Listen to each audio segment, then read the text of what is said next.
Biggest game of your year happens here in just a few days. Thoughts on Ohio State versus Michigan? It does. Dude, I don't think we have time to go into my thoughts. And I'm still like all week long, every year, I spend all week just thinking about this football game. I posted about this on my TikTok today, which by the way, go follow. I like can't stop thinking about this game. I can't stop like watching videos of people talking about this game. I can't stop like watching highlights from past games. Like it keeps me up late at night during the week. Like I don't sleep well this week. Like even in during that 10-game win streak, like when Urban Meyer was a head coach and went 7-0 against Michigan, which was not that long ago. How short of a memory everybody likes to have. Um I still lost sleep that week. Granted, it wasn't good for me at a certain point because I was playing college football. I needed the sleep at that point. But it's like one of those weeks where yeah, it means everything, right? Like people want to talk about some of the best rivalries, in sports. You've got, some of the big ones. You've got Packers, Bears, you've got, Yankees, Red Sox. You've got what are some NBA rivalries? I don't even know if there is one. You Lakers got Celtics. Lakers, Celtics, yeah, just one of those classic ones. Avalanche, Red Wings, in the '90s. And then you look at, college football, people talk about the Iron Bowl, people talk about the Egg Bowl, people talk about the Civil War. There is no better rivalry game than the game in all of sports. It's not just the best rivalry in college football, but it is the best rivalry in all of sports. And it's taken a very weird shape over the last 5 years. I like thinking back to the 2020 season was one of the best rosters that I've ever seen constructed at Ohio State. It was Justin Fields was quarterback. We had J.K. Dobbins in the backfield. Chris Olave was on the wide receiver core. Garrett Wilson was on the wide receiver core. I think Jackson Smith and Jigbo was a freshman that season. Defensively, like it was a really, really great defense.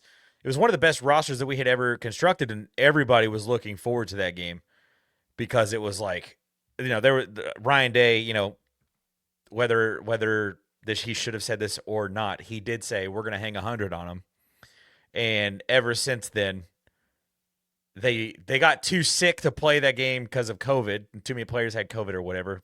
I don't believe it, but they didn't play the game. And then 2021, 2022, 2023 happened.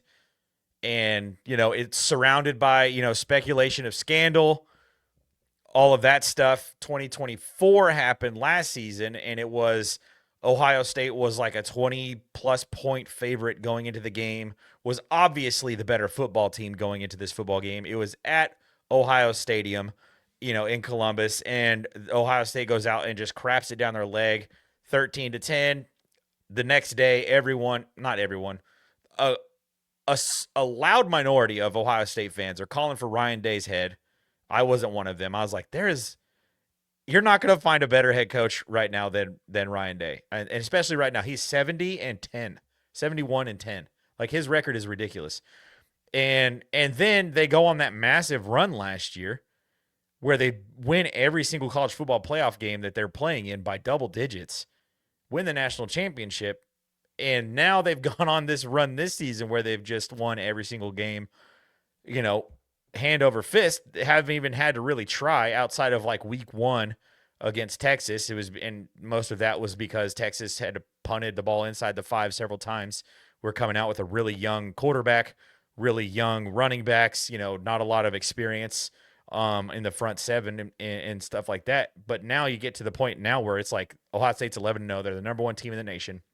Haven't lost a game since the game last year. And so, like, there's so much that's just there for this one this week. And it's like one of those games where it's just like, yeah, I mean, it's a 12-team playoff. Ohio State loses this game. They're still going to be in the national, or they're still going to be in the college football playoff in the running for the national championship, and still could very well win it. But like, I want to beat Michigan. I know Ryan Day wants to beat Michigan. I know every Ohio State fan out there wants to beat Michigan. All of the players, I'm sure that they want to beat Michigan. I messaged Arvell Reese on Instagram today. I'm like, hey, ball the F out this weekend. Let's go. Like, obviously he's not going to see that, but like I want them to like bring everything they have into this game because like I'm tired. I'm tired of it. It's 4 years and I can't even imagine what it felt like on the other side, when they lost 10 straight. Like 4 straight has sucked. Losing 10 straight would be awful. Granted, it probably wasn't as bad because TikTok didn't exist during that 10 years. But yeah, these are the thoughts that I have currently as I get closer to Saturday. And by the time we get to our morning show, our pregame show on Saturday morning, 8 a.m. to 10 a.m. Central Time right here on YouTube. So come and check that out. I'll have like way more coherent thoughts about the game and stuff. But yeah, it's going to be great. The college football playoff rankings just came out. Michigan moved up to number 15. Ohio State stayed at 1. So it's yet again another ranked matchup. Michigan wins this game. There's a chance that they could possibly get into the Big Ten championship. Definitely probably making it into the college football playoff because they'll have the best win of the season of anyone.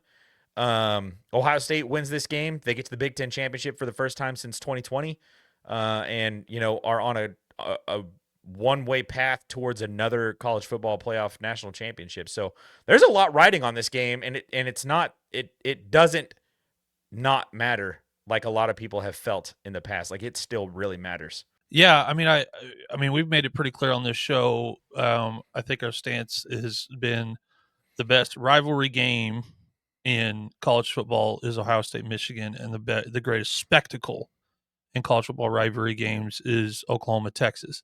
Yeah. And the the thing that is, I think, different this year about college football that we've seen, this is really the year of defense wins championships.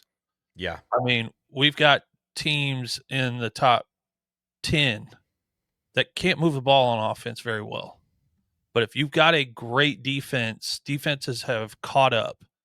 And I don't see a way that Ohio State with Matt Patricia at the helm of the defense isn't able to just absolutely confuse the ever living tar out of Bryce Underwood. And if he needs help doing it, he can turn on week 1 or week 2 because Brent gave you a blueprint on exactly how to frustrate that kid to death. And um, we were talking about it earlier today offline. If in some weird, alternate reality, you had, told me 5 years ago, hey, Michigan's going to rip off a string of them, I would have said no, because not one time going into any of those years did I think Michigan was the clear cut better team.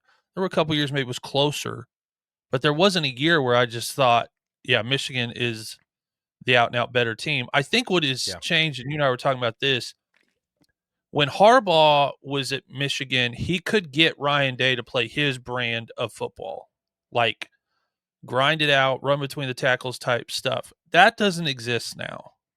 Harbaugh's not at Michigan, and Ohio State's not the same coaching staff.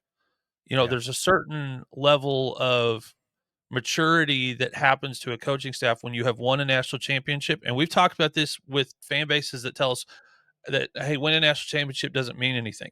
It from one year to the next. No, it does mean something because now you have the blueprint and you know what it's supposed to look like, and expectations, what everyone's held accountable, the championship standard that does mean something.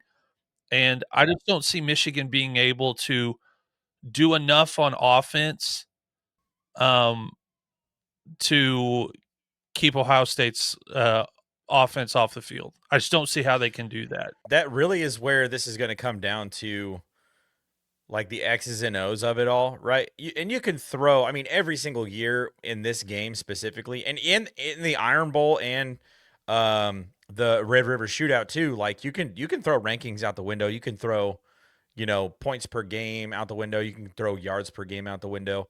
But I think that I have seen a lack of ability to really score at will from this Michigan Wolverines team, and they're going to be going up against the number one scoring defense in the country. I don't know if you had a chance to watch the end of the game last week. Obviously it was against Rutgers, but they panned over to Caleb Downs when the second stringers allowed a touchdown late in the fourth quarter to make it 9-42, and Caleb Downs was pissed. Like like the defense, the Ohio State defense has really taken on the identity of saying like, this is who Ohio State is this year. We don't let teams score, and it's obvious. Like they're giving up. I think the number now is like 7.6 points per game. Like it's unreal the scoring that they're playing, and so I don't think, Bryce Underwood. He's been the starting quarterback all season long. He's thrown 9 touchdown passes to like 6 or 7 in interceptions.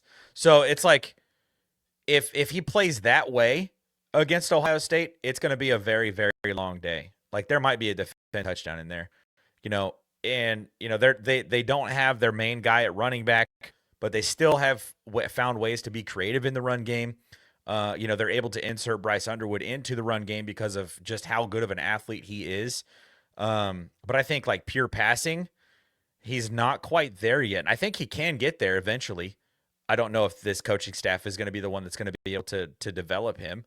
But I think he could get there. Like he's got incredible arm talent, incredible pocket awareness. He's incredibly talented. Like there's a reason LSU was going after him. And we're talking about an LSU team that like had Jaden Daniels that won the Heisman there. They had Joe Burrows there that won the Heisman. Like they know what talented quarterbacks look like at LSU, and he decided to, go to Michigan instead. So obviously like he is an incredibly talented player, but I think like you mentioned it, this defense, like this is going to be a chance for Matt Patricia to really flex like his ball knowledge, and really do what he has to do to put Bryce Underwood in a blender. And I think that they're going to be able to do it because I think that they have. It's one thing to have a defense that you're calling that's going to confuse quarterbacks. It's another thing to have a defense that you're calling but also has the guys. Like we're talking like probably the best linebacking core, inside linebackers in the country between Sonny Styles and Arvell Reese. And then you've also got Caleb Downs, who literally can play everywhere. I think Gus Johnson and Joel Klatt were comparing him to Ed Reed on Saturday, with just you can put him anywhere and he's so smart, he's going to do what he has to do. They've got great guys in the middle that can stuff the run. And so I think what the game plan probably should be for Ohio State defensively is like just sell it to stop the run, make Bryce Underwood beat you with his arm, because I don't think he can do it. And so like that's probably going to be what it's going to take, and if you can keep them from scoring 13, 14 points, I think you win this game walking away. Yeah, and I'm not singling Underwood out on this, but we've kind of seen a trend with some of the younger quarterbacks, and I don't know if it's a 7-on-7s. I don't know what it is, but they're not maybe as tough, and defenses have figured it out. Like if you could punch them in the mouth really early, you can really take them out of their game really quickly. And like you mentioned, Underwood hasn't had to really go out there and go, "Hey, man, nothing else is working. You're gonna have to make a lot of really on time throws and tight windows for big chunk yards." Yeah. If Michigan gets behind, I don't see them having an offense that can score, quick enough to get them back in the game, but also then have a defense that can stop Ohio State from, putting more Yeah. points on the board. And I think that's the position that Michigan's going to find themselves in. And I think we're going to figure it out within the first 2 drives of the game. It's going to be 30 degrees and it's probably going to be snowing. So it's going to be a sloppier, probably looking game. I don't think Ohio State's going to completely get to play the brand of football that they want to play. But I also don't think that Michigan's going to be able to play the brand that they want to play. Obviously, they are more reliant on running the rock than Ohio State is, and that's probably the worst part of Ohio State. Like the entirety of the team, like every aspect of a game for Ohio State, their running game is probably their worst. But it's still not a bad run game, which is just it's funny. It's serviceable. Like I would say it's a step above serviceable, but it's not the level of what it was last season with Travion Henderson and Quinshon Judkins, who are both ripping off touchdowns every single Sunday now in the NFL. So it's just, I think you're absolutely right. And I think You said it too earlier in the in the show. You said Jim Harbaugh was really good about dictating how the game was going to be played, and Ryan Day would kind of fall into that trap and have make himself think that he has to play the same brand of football. Happened last year too. I mean, even with Sharon Moore being the the full time head coach now. So, but I don't see that happening this year. I don't think that's that's how Ohio State has played all season long. They've been playing. You're going to play how we want to play, and this game is going to be a Julian Sayin, Jeremiah Smith, Carnell Tate show. Oh, this game is going to be a Bo Jackson, C.J. Donaldson, James Peoples show. But Ohio State has done a really good job of dictating how they want to play, and I think if Michigan's gotten to a game where it needed to be a track meet. I think of like the USC game earlier this season, and again, Bryce Underwood is a true freshman. He just turned 19 like a month and a half, 2 months ago. Yeah. So he's obviously not the same quarterback he was week 6, week 4, but I still don't quite see the ability there to be able to keep up in a track meet if Ohio State is able to, throw the ball the way that they want to throw it. If Jeremiah Smith and Carnell Tate are playing, which I think that they're both going to be playing this week. They've been nursing an injury for a couple weeks now, but if Ohio State's able to do what they want to do offensively, I just don't see Michigan being able to keep up with it. We've seen players who, for Michigan, have just like gone out and won the game for themselves. Yep. And I think Bryce Underwood is going to have to be huge. He's going to have to play kind of like superhero in this football game, I think, for the Michigan offense to go out and score points, against a really stingy Ohio State defense.